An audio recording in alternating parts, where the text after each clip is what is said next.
आई PTI आई PTI. दोस्तों, इमरान खान के साथ मजीद जुल्म बर्दाश्त नहीं। दोस्त मौलाना तारिक जमील सुबह सुबह अडियाला जेल पहुंच गए। इमरान खान ने भी अपने वफादार शेर का फूलों से इस्तकबाल किया। मौलाना तारिक जमील का फुल प्रोटोकॉल के साथ अडियाला जेल से ताकतवरों को खतरनाक पैगाम, जिसे सुनते ही पुलिस एहलकार भी इमरान खान जिंदाबाद के नारे लगाना शुरू हो गए। इमरान खान को भी आज बहुत दिनों के बाद अपने जिगरी दोस्त मौलाना तारिक जमील से मिलकर बहुत खुश देखा गया, क्योंकि मौलाना तारिक जमील शुरू से ही इमरान खान की हमायत करते आए हैं। दोस्तों, मौलाना तारिक जमील का शुमार इमरान खान के काबिले एतमाद और पुराने साथियों में से किया जाता है। खान साहब, अल्लाह ताला इनकी ज़िंदगी में बरकत दे।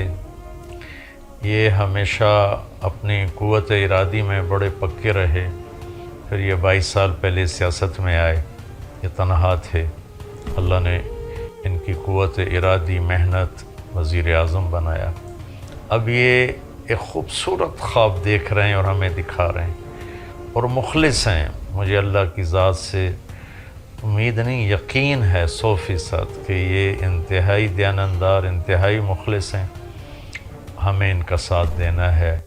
हम इनका साथ कैसे दें कि हम भी शुरू हो जाएं कि इसी वजह से आज सुबह होते ही इन्होंने अडियाला जेल पहुंचकर इन्होंने कहा कि अब बहुत हो गया जुल्म इमरान खान पर, अब मजीद बर्दाश्त नहीं कर सकते। बेगुनाह इमरान खान को फिलफोर रिहा किया जाए, वरना पाकिस्तानी कौम के गजब से आपको दुनिया की कोई ताकत भी नहीं बचा सकेगी। और मौलाना तारिक जमील ने इस हवाले से कहा कि मेरी पूरी पाकिस्तानी आवाम से गुजारिश है कि बेगुनाह इमरान खान के लिए दिल से दुआ करें, ताकि वो 1 से 2 दिन के अंदर हमारे साथ हों, और कमेंट सेक्शन में आमीन जरूर लिखें। दोस्तों, इस हवाले से अपनी राय का इजहार कमेंट सेक्शन में दें। वीडियो अच्छी लगे तो लाइक करें और इस चैनल को सब्सक्राइब करें।